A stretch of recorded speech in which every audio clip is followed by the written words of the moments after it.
Hey guys, Dan and Moxie here. Just a quick word to say we're keeping all of these old UTS podcast episodes available to you, still free of charge, on all of our platforms. But be aware, now that we're independent, we are no longer the official podcast of Cheltenham Saracens Rugby Club. Also, all of our social media platforms will remain the same, but our SoundCloud page has a brand new address. You can find that at soundcloud.com/the UTS podcast.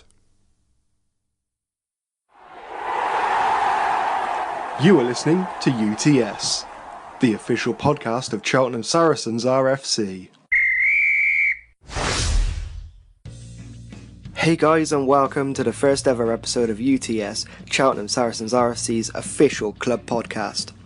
I'm Dan Lodge, and this is set to be a monthly show with the latest club news, league updates, interviews, and we hope in general it will act as a little bit of a window into life here at the Sarries. Now, all that being said, the main idea of this podcast is for us to just have fun. Every month we'll have a new guest.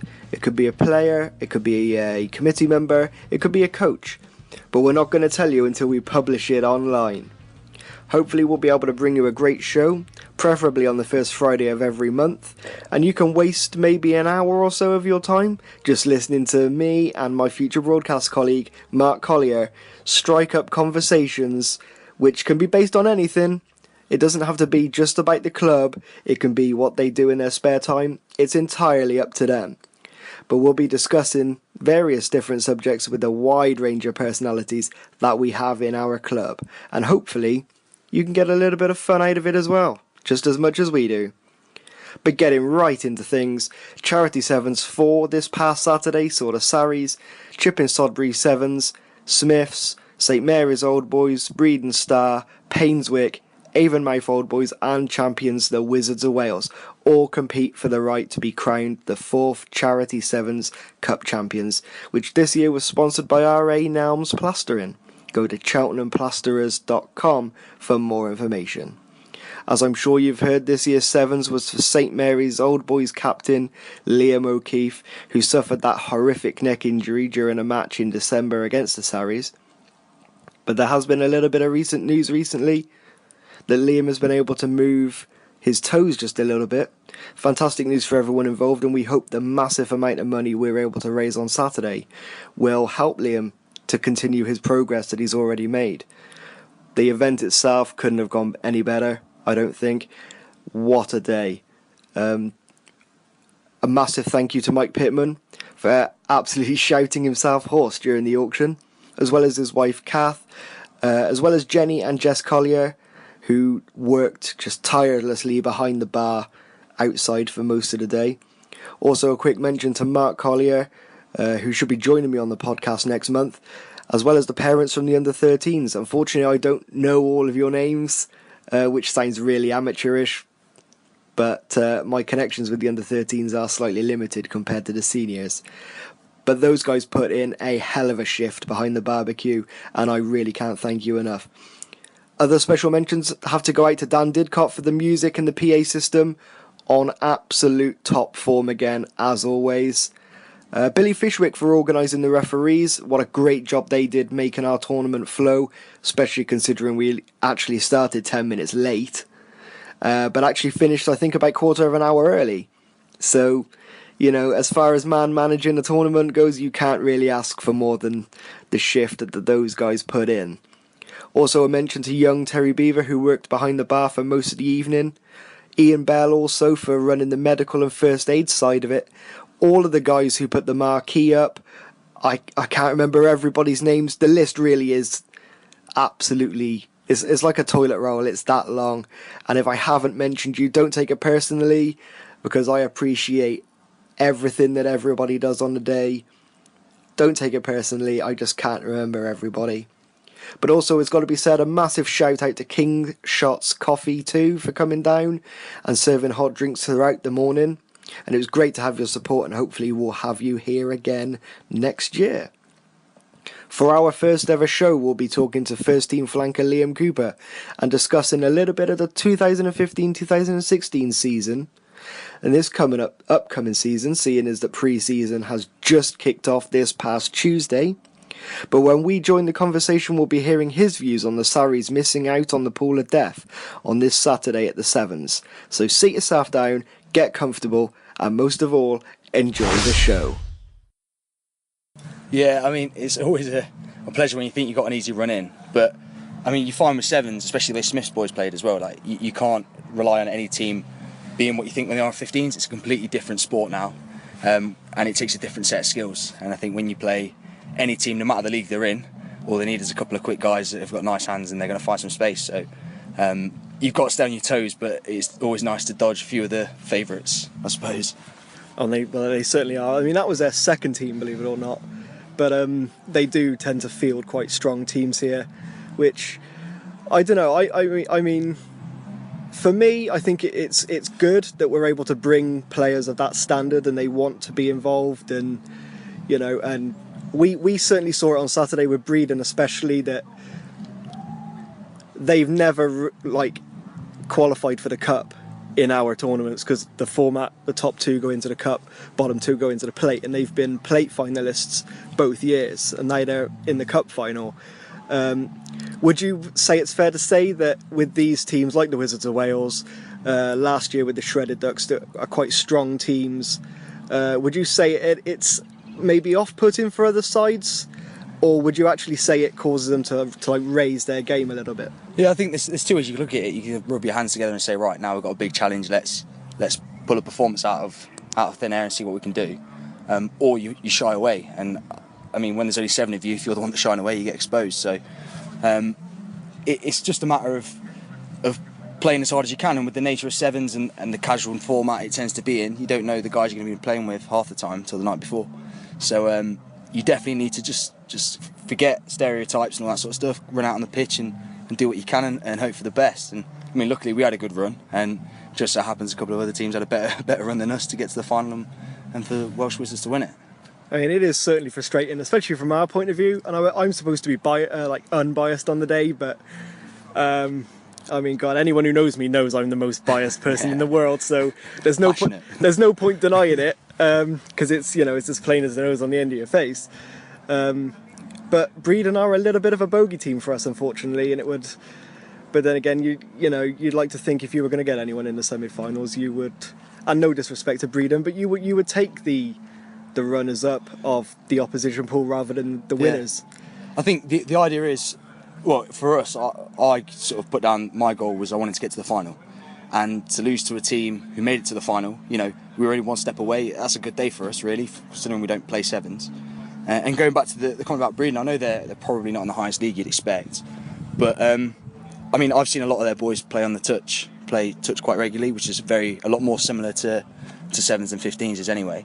So I knew when they turned up they had a good skill set. It's just a matter of whether they could find gaps, and again they did it really well. So hats off to them. They had a very good day, and if anything, it was just as frustrating for them not winning the final as it was for us not getting to the final. I mean, it did come very, very close. And I thought, especially at the very beginning when the Wizards of Wales put quite a few points on Avonmouth Old Boys, I thought that was going to be floodgates open for the tournament. Yeah. I honestly thought we were going to be looking at another kind of almost 2014. I know you weren't here at the time, but in that first tournament, they dished out quite a lot of heavy beatings. I think, which is actually putting it slightly lightly, I think. But I think that shows a level of respect for your opposition, because I always think, you go out rugby, whether it's casual or Premiership level, it's always competitive, and it's got to be competitive.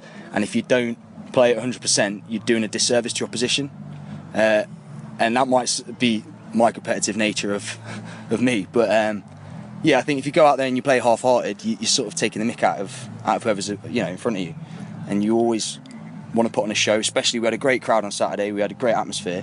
Why wouldn't you put as many points as possible on your opposition? And that's the idea of it. I mean, I had this conversation with them, especially at the when we were sorting the things out, because we had a couple of teams say, can you not bring them back? And that's nothing against them. It's just I think teams do tend to get a little bit disheartened when they're getting thrashed by 50 points. But again, like you said, and they said it themselves, they don't want to disrespect the opposition. No.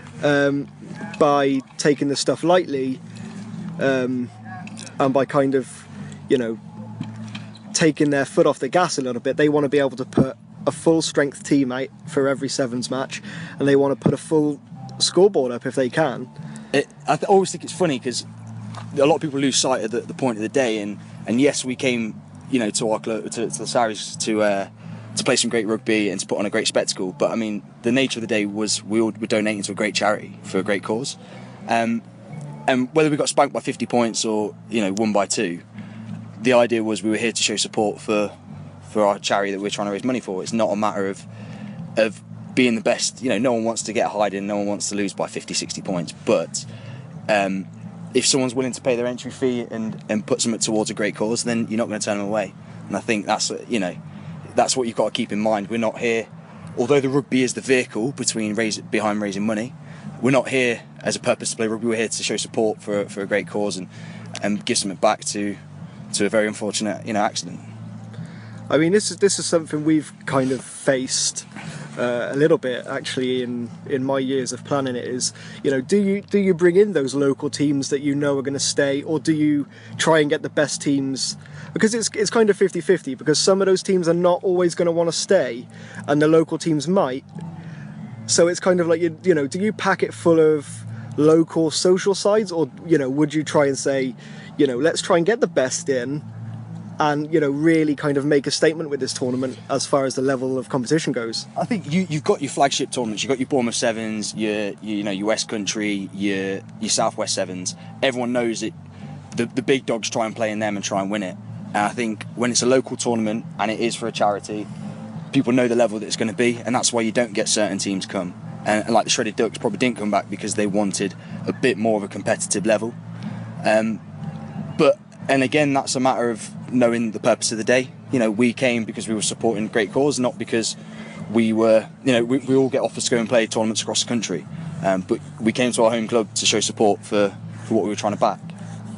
I mean, like the event itself, I thought couldn't have gone any better. I mean, I was certainly impressed with what we displayed. I mean, I know we lost by a converted try, I think it was, to Breeden. But actually, there were a couple of games there where I was a little bit sure, especially with some of the names that Painswick said they were going to bring, and whether or not they were in that side, I don't know. But to be able to see us pick up three wins out of 3 in the pool stage, which I don't think we've ever actually achieved, I think that kind of supports the idea of actually that bringing in these big teams is actually raising the standard that we're at. I'm not taking away from the day or anything, but I think, maybe there is something actually, if you can find a balance between the two and actually have maybe a few big teams, and okay, the small teams are going to get a hiding for it. I think, even at the local stage, with the sevens game being so different to the 15s, I mean, look at St Mary's, for example. They pushed us right to the very edge in both 15s matches during the leagues, and then I think maybe our backs were just a little bit too strong, because I think we put 40 points to 7 on them in the last pool stage. So, maybe there is actually something for that. But kind of on the idea of these big teams, is there any teams you thought would have done better than they did? Playing St Mary's at 15s, I thought that they would give us a very, very tight game, which, to be fair, they came back into it, but I thought that was more of our undoing than their making. But I mean, I turned up on Saturday just with an open mind, and I was a blank canvas, just looking to play a bit of rugby, and I think it was a matter of hoping for the best. So, and again, walked on the pitch, played at 100% as much as I could, and luckily we got 3 out of 3 in the pool. And I think part of that was because I didn't have any idea. As soon as everyone was saying, Welsh Wizards have got this in the bag, you're putting yourself at a disadvantage straight away. Whereas I think with teams like Painswick and Avonmouth and guys like that, because we didn't know anything about them, we didn't know what they could offer, we just went at 100% and managed to overcome them, and we set the tone. Whereas when you're trying to play against someone and work them out, you're always playing at their level. So it's just a different mentality, and I know for me personally, I prefer to go out and set a tone and try and do what I can before the opposition get a chance to act. I like to be proactive, not reactive when I play. And I think we did that really well in the pool stages. I think we overthought when we played Breedon, and before you know it, we conceded a couple of tries, and then we got on the wrong side of the referee, which is never a good sign. I did hear him at some point threatening to put someone in the bin. Yeah, that was me, sorry. Yeah. But actually, it was kind of strange, actually, because we never seemed to pick up cards during our tournaments. I mean, we've had, I think the first one we ever had, we had the Rockin' Roosters from South Wales, and there was actually a fight that involved actually the captain of one team running like the width of the pitch to like try and hit somebody, and even then there wasn't any cards. And I think there was, in one of the early pool stages, there's a yellow card, and I actually had a fella turn to me and say, like, is he allowed to do that? Like, you know, as if I'm somehow like going to be able to like tell the referee, actually, do you know what, fella, this is a charity event, you can't. But I think when you play, especially sevens, like rather than 15s, the nature of it is a bit more played in better faith. I think you do always need to be on that board of, you know, aggression and the contact still in there and stuff. But you do need that element of what's the word? Like that element of sort of being calm and controlled aggression. Yeah. But you almost need to be below that. You need to be simmering below the water. You need to be really relaxed, because you need to see how things evolve. Whereas in 15s, you tend to try and make something happen. In sevens, you almost want to take a step back at times, and to the point where you're actually running backwards, maybe, to see where changes happen. And it's almost as if you're too caught up in the heat of the moment, you lose sight of what you're trying to do. You know, if you're looking for contact, you're not going to find a gap. And I think that's why it doesn't really break out as much. And if it does in sevens, it tends to be quite a bad reason. But yeah, I mean, and again, the day was played in great faith. The referees managed the games really well. There was one decision I wasn't happy with, and I got told shut up, fair play. So couldn't really say it could have gone any better, really. I thought it was fantastic. I mean, that's one thing we tend to find with running these tournaments, is that everything is positive when it comes to feedbacks, especially a lot with the game management, because with it kind of being on one pitch, especially with this year when we actually started 10 minutes early, started 10 minutes late, sorry, but actually finished, I think it was like 10-15 minutes early. Yeah. So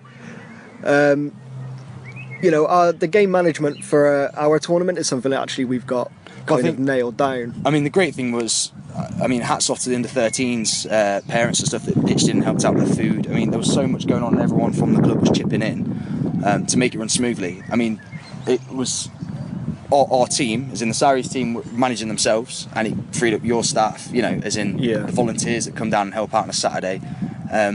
It freed them up to make everything run smoothly, and I think everyone put in that extra 10%, which made a massive impact, especially getting teams on and off the pitches. I mean, the women's spectacle was great to see as well. It was a real competitive game, some really nice rugby played. You know, it all adds up to a cracking day, so I was really happy to be a part of it, really.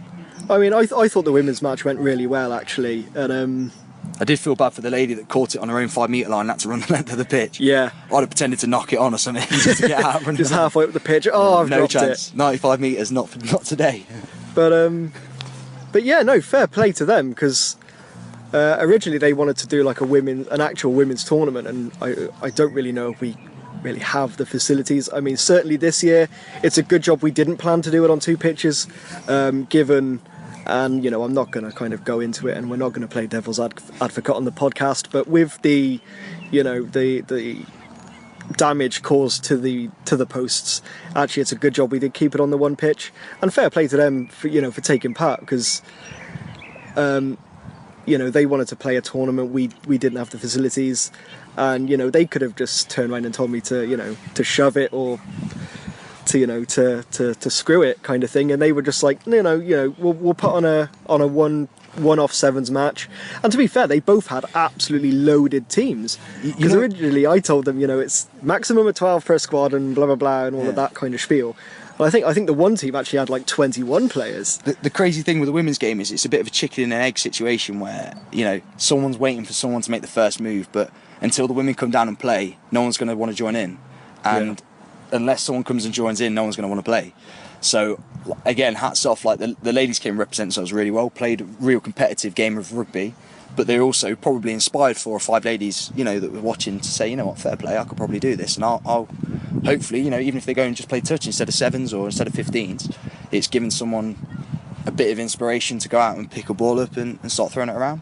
And I mean, I've been to sevens tournaments where, you know, last year there was maybe four women's teams that turned up, and now they've got 8, and now they're getting, you know, 12 teams interested. And it's really good to see, because the game's evolving. The women's game has now got, you know, international circuit, and there's making great strides in the right direction. And hopefully we've made a small stride in the right direction to, you know, forget the facility issues. You know, still, let's hope one day we can facilitate a women's. And it's just a matter of, it's another headache for you, but easy for me to say that. But I mean, to be honest, I think given the game that was played, and given my awful camera work, I don't know if you've seen the video on the Facebook page. It didn't work. The live broadcast failed after 30 seconds because I didn't have an internet connection, and I think I was on the verge of crying. So I had to film the whole thing, and actually, other than a little bit of awful camera work, which I'll hold my hands up and say I wasn't probably paying attention properly, because I should have been watching it through the phone, and then I would have like definitely known what was going on. Instead, everyone was watching the floor and you were watching the game. Yeah, exactly. I'm just watching. That's my kind of camera work. And then I even had to edit the background out, because I spent most of the second half chatting to Billy Fishwick. Actually, that's the only reason we edited out the background.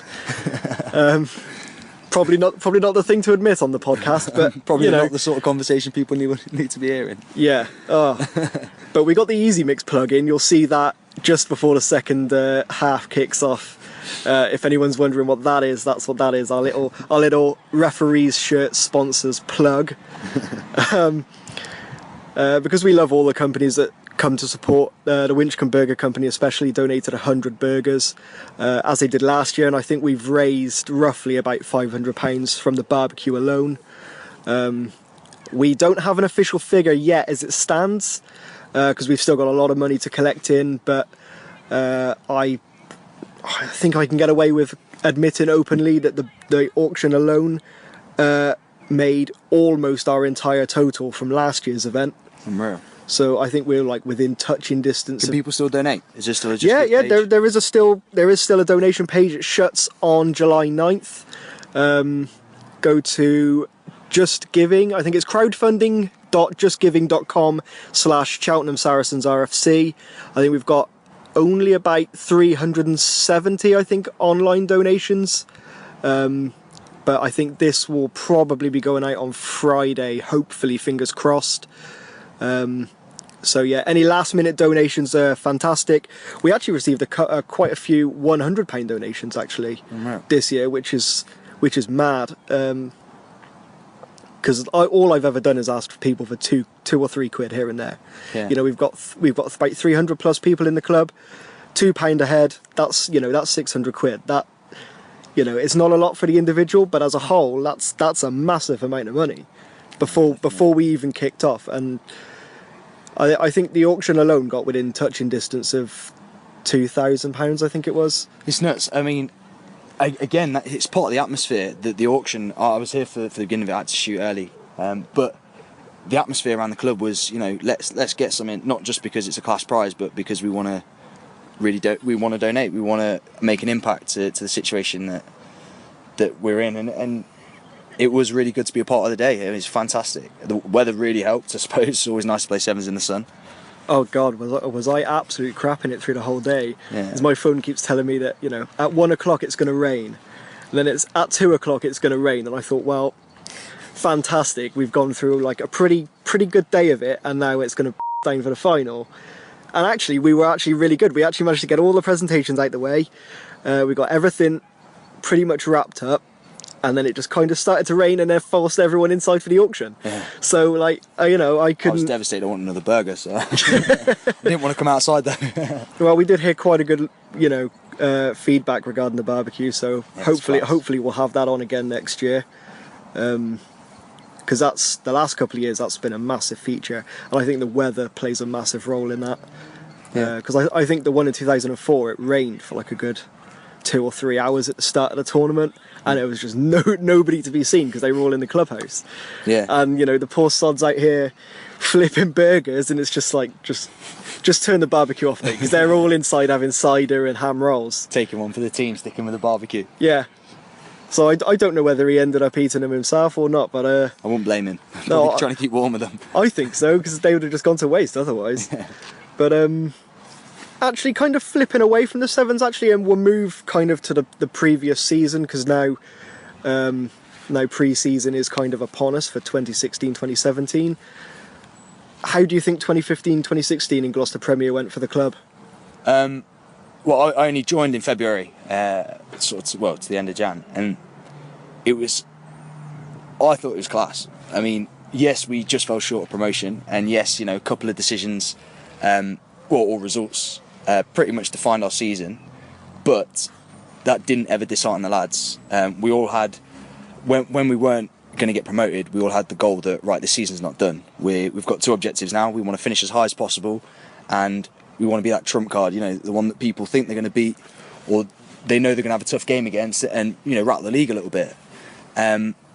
I kind of like the fact that we've got a second bite of the cherry, being back in the same league, and we've got friendly rivalry, Cheltenham North coming after the combination. I can imagine that's going to be quite a nice, quite a tasty fixture, home and away. But it's just one less trip to Bristol. Yeah. No disrespect to any of those Bristol teams, but that's a hell of a long way to travel when you've got to be at the club for 11 o'clock. And I'm not a morning person myself, so... And then there's no sleeping on the coach, because you've got the like of Gareth Rodgers, who you don't dare fall asleep around in case he does something to you. Or sings some... Or sings. Crazy Welsh tune. I'm dreading it, because people keep telling me to get him on the podcast, and it's just, do you really want to listen to 45 minutes of, That's Amore and... Delilah, is that what you people really want to hear? After a few cans, I think he sounds quite good, to be honest. Or if it's not that, it'll probably be the Italian national anthem, with all the words pronounced completely wrong.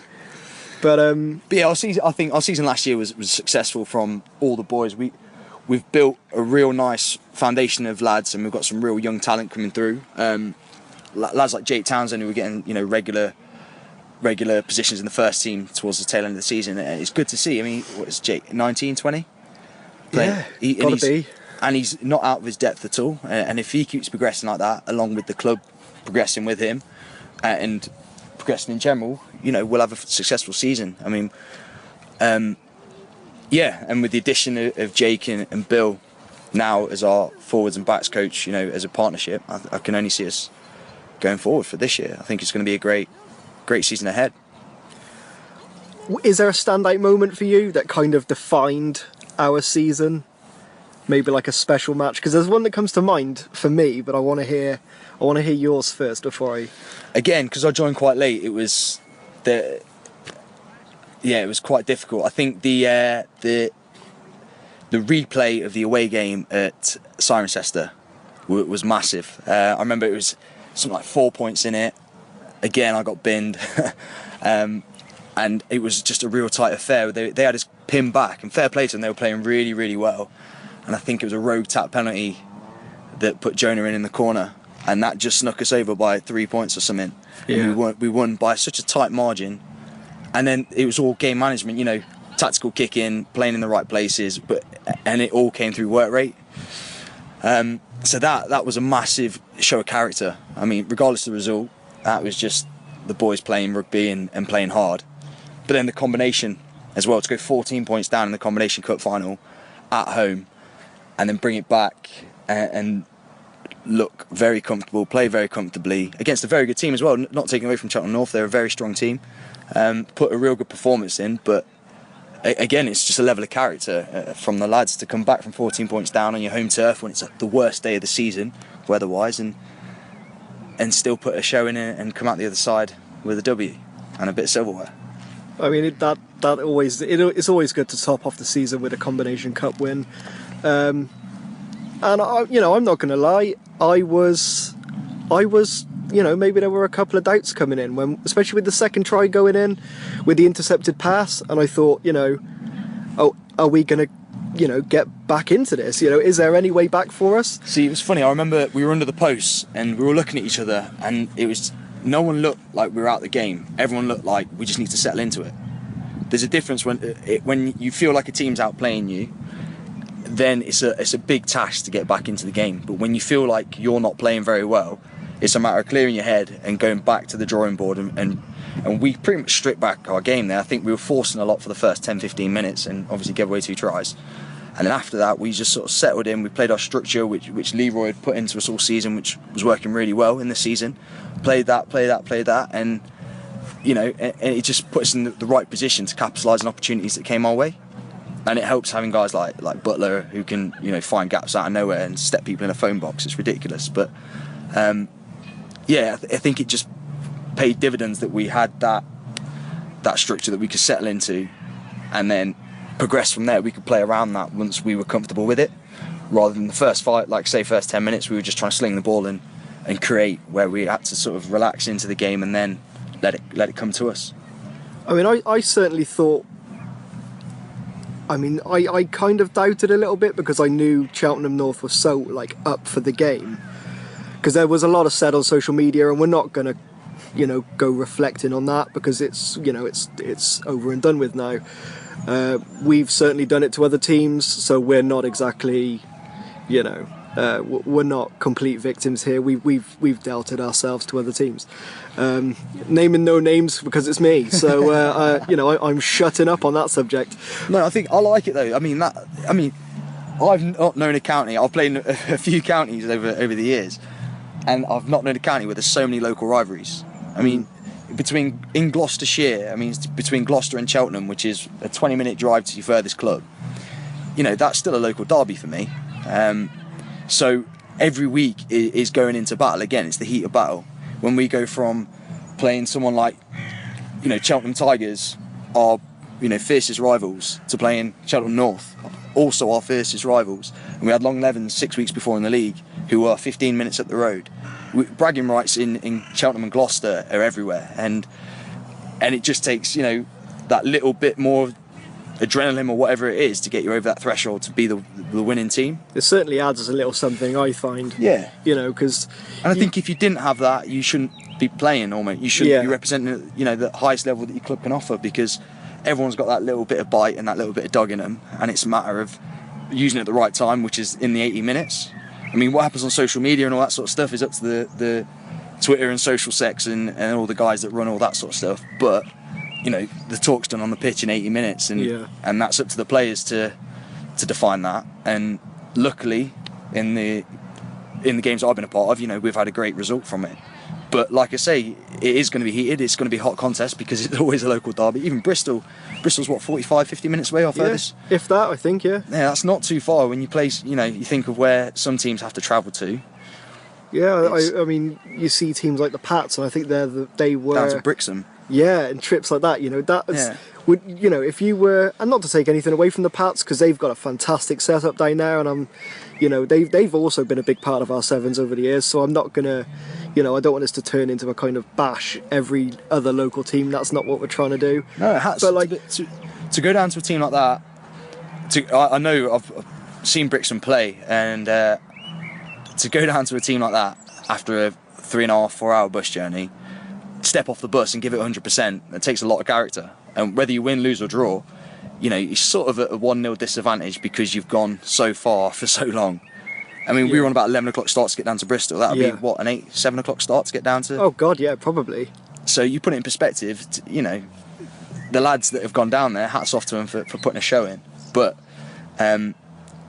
what I'm trying to highlight is that, whenever we play someone, it is fierce, it's difficult, and because you've always got that, a lot of the teams as well are always at this level, so they know each other now, so that we all know how to take chunks out of each other, and we remember that face from last year, and you understand what that kid did. You remember the punch he threw on you the year before, and you want to get, and that again adds to the atmosphere and it adds to the rivalry.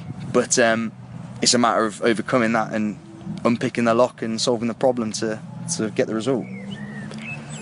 So kind of moving from last season onto this season, and I will comment actually that the highlight of the season for me definitely was Cirencester away. The replay, I think it was March 12th, I don't know why that's coming to mind.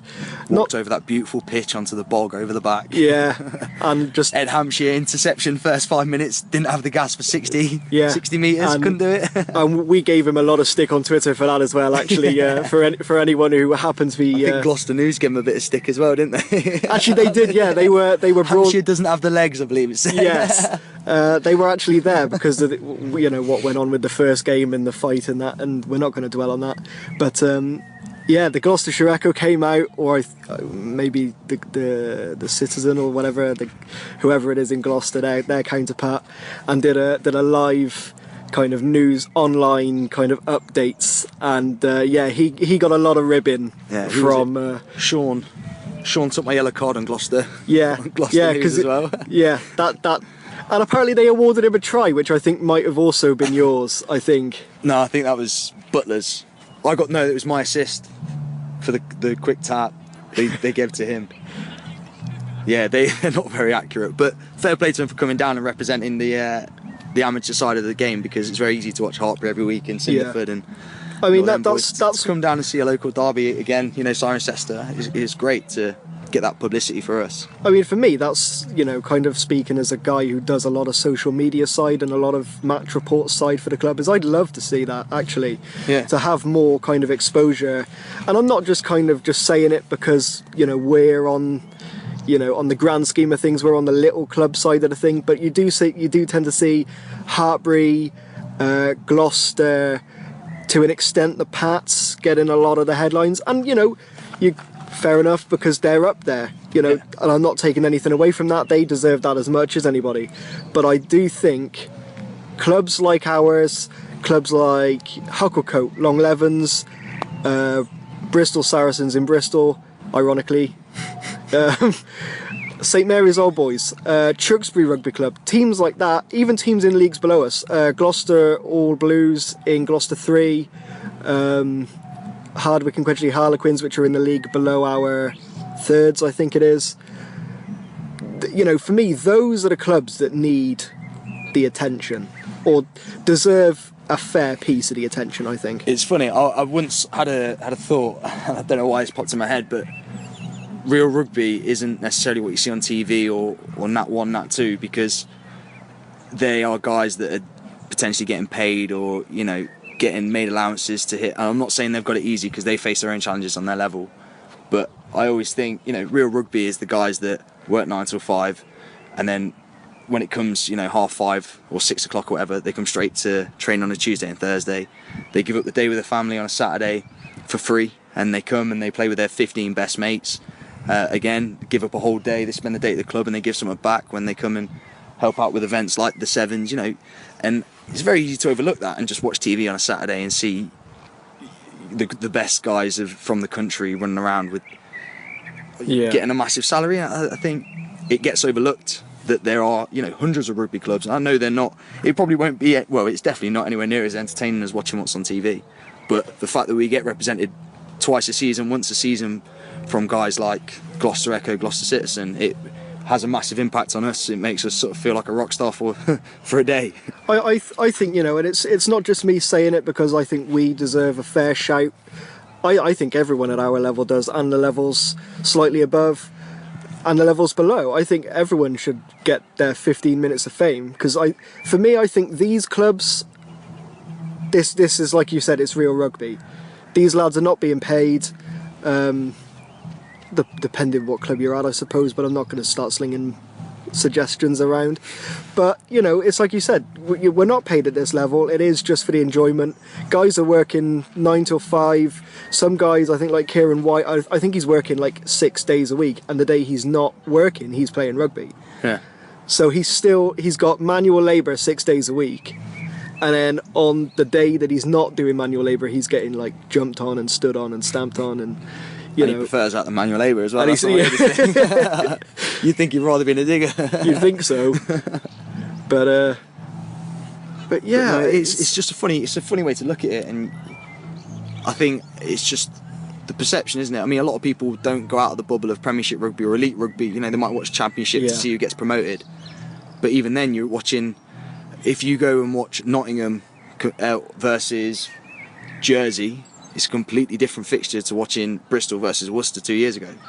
Two Championship teams that probably should have been in the Premiership, in comparison to two Championship teams that are semi-professional Championship teams that the guys are either on loan or it's not as well invested and paid for as you think.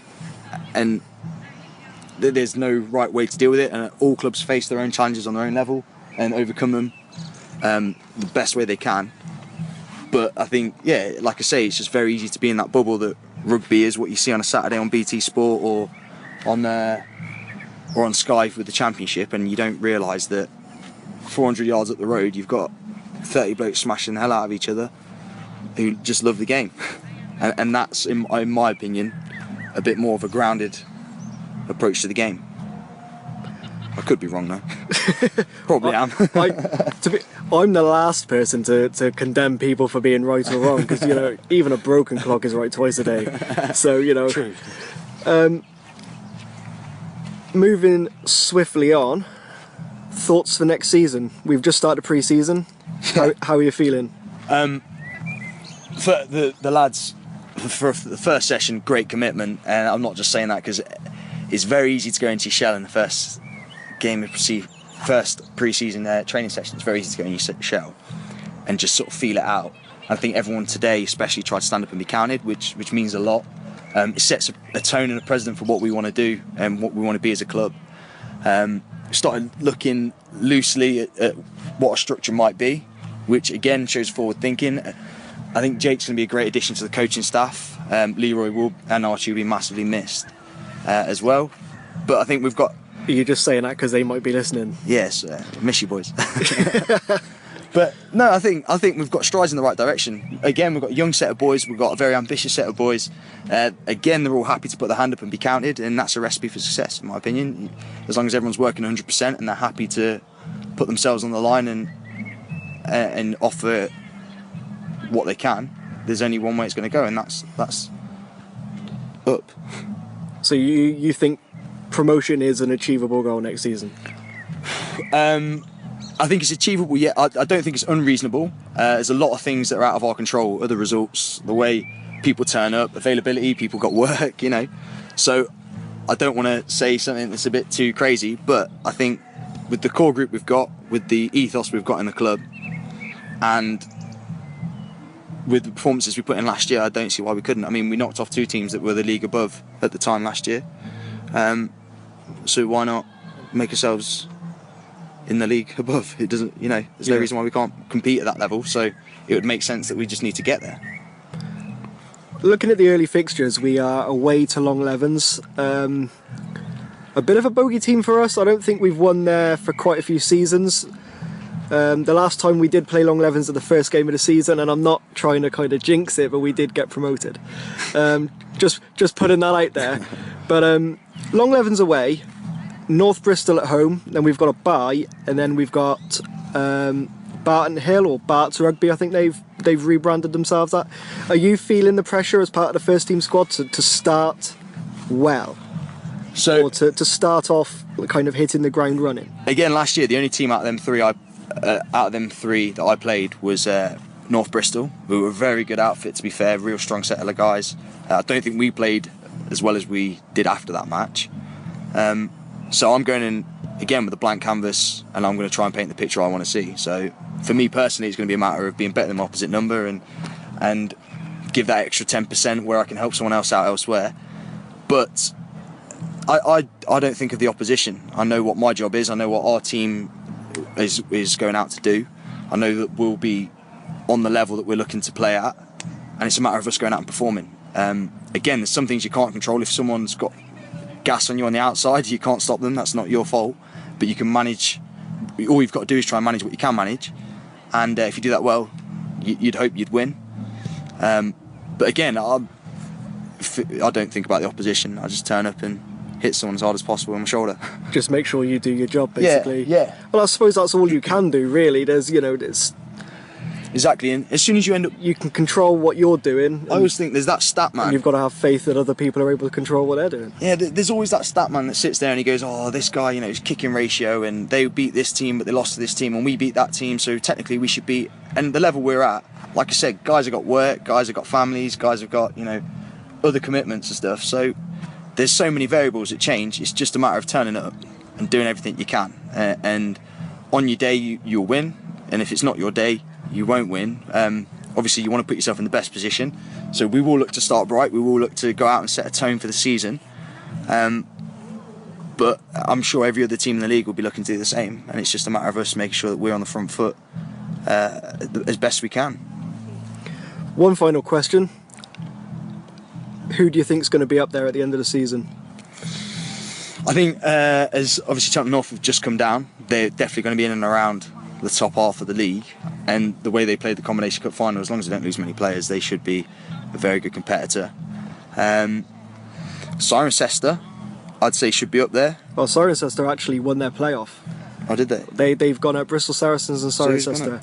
Bristol Saracens. Bristol Saracens won the league outright. Yeah, outright. You know, that was a given, because they clearly had the class from the league above. You know, they were so well organised, and when we played them up here, the closest result was 2 points. We lost by 2, and that was the closest result they had all season. Well, actually, right? I looked through the stats actually before kind of coming down. You're today. the stat man. I am the stat man, social media man, sevens man, team report man, stat man. I've got a lot of fingers in a lot of pies, unfortunately. What are their names? Yeah. If my missus is watching, that's just a joke. Or listening, I should say, rather than watching. Yeah. Don't mention the Sarries curse. And we played them at the first game of the season, and we didn't quite know what to expect because we knew they were strong coming down. And we thought we matched them until probably the last 20 minutes, and then their pack just took control.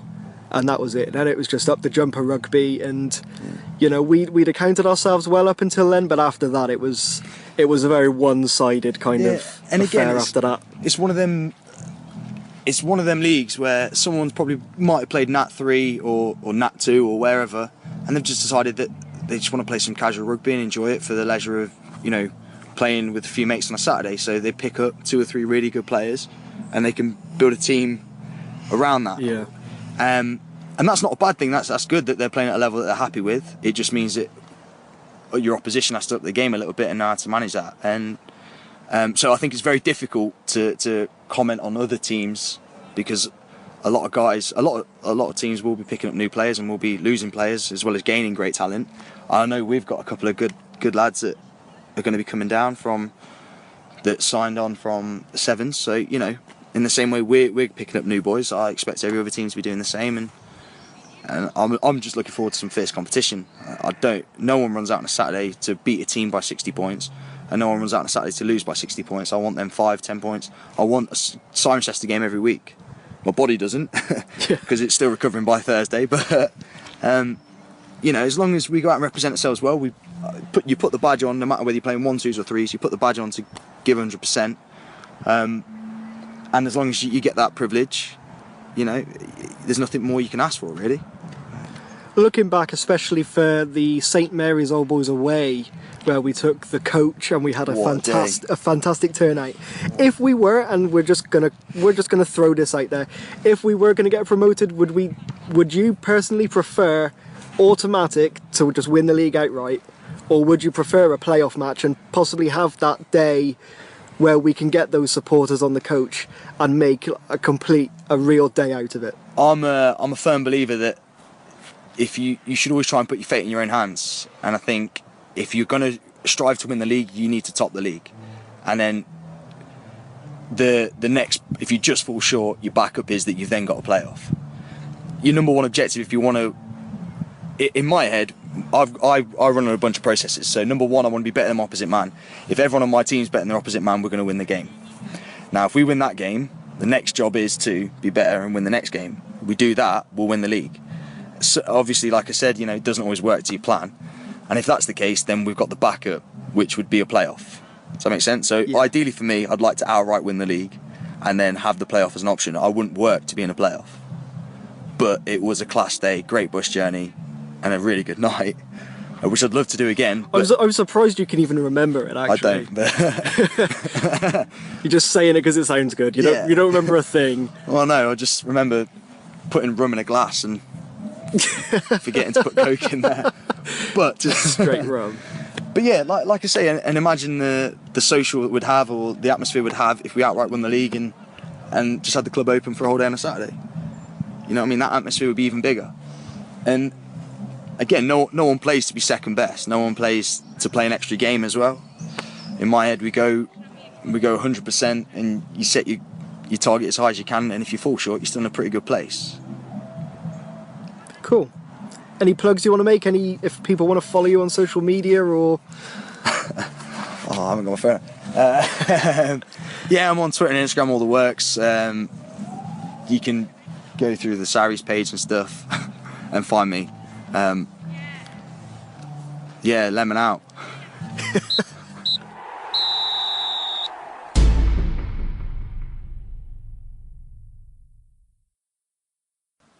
Well, there you have it. Lemon out. And that was our first episode of the podcast. Hopefully it didn't suck too bad. Massive thanks for Liam to coming on the show, and I'm very happy with how that went, and I was quite glad we were able to kick off the series with a quality interview. A little bit of background noise and a little bit of wind on the microphone there, but at the same time it's not too bad considering we actually recorded that in the middle of the first team pitch because the clubhouse was in use. Now moving on to our closing segment, we'll look at what July has in store for the club. Backs coach Billy Burns and new forwards coach Jake Rowan will be running pre-season based around fitness games with some technical drills and team build-up to prepare us for the season. And if you've ever wanted to take part in rugby, then you're more than welcome to come and join in. It might be a little bit intimidating just the thought of it, but we've all been there. So just feel free to rock up King George V, just off of Brooklyn Road, GL518DT. Bring your boots, bring your shorts, or joggers, whatever. Just come and enjoy it. Anybody of any fitness level, or any ability level, or any background of any kind is more than welcome to come and take part. We run 3 senior teams.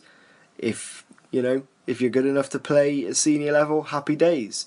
If it's just a social thing, not a problem. You can join the quote unquote people's first team of the thirds. We will find a place for you. Don't you worry about that. Now, if you want to get involved with the club in any way, and it doesn't have to be just a playing side, you could come down and you could join the social side, become a supporter. Every little helps, every little bit of support is more than welcome, as we mentioned in there. This is real rugby, as we mentioned with Liam. This is real rugby. This is where the future is for rugby. These are where clubs like ours are where future, I suppose, players are going to be introduced to the game. And if you want to be a little bit a part of that and you want to get on board with us, then feel free to get in touch to find out more. We're on social media. We are probably going to look to set up a UTS podcast Facebook page. But for now, we are primarily on Twitter, and you can get a hold of us on the @CheltSarries RFC Twitter handle. Alternatively, if you want to get in touch with the club a little bit more privately, you can email the club on sarries.rugby@yahoo.com. Please bear in mind, no, this goes straight to the committee of the club. It doesn't come to me or it doesn't come to Mark. If you're interested in getting in touch with us directly with the podcast, maybe you've got a question for me or Mark, or maybe there's something you'd like a guest to answer, or maybe if you're even a local company, you'd be interested in sponsoring a show or some kind of interview feature, get in touch with us. The email is utspodcast@gmail.com. Now that pretty much sums up our first show. There's not an awful lot to talk about really, because it's the off season. Pre-season has only just kicked off. We don't really have an awful lot on the plate to discuss. I won't mention any names for future guests, as we mentioned before, we'd love to keep it completely a secret until it hits the internet. But before we go, a big thanks again to Liam for coming on and chatting with us on our pilot show. And also a big thanks to Kevin McLeod of Incompetech.com for our background music Motherload, which is used under the Creative Commons License 3.0. And we'll be back again next month, so don't forget to look out for those updates on social media, on SoundCloud or iTunes if you're able to pick it up from then. So until August, thank you very much for listening, and we'll see you again.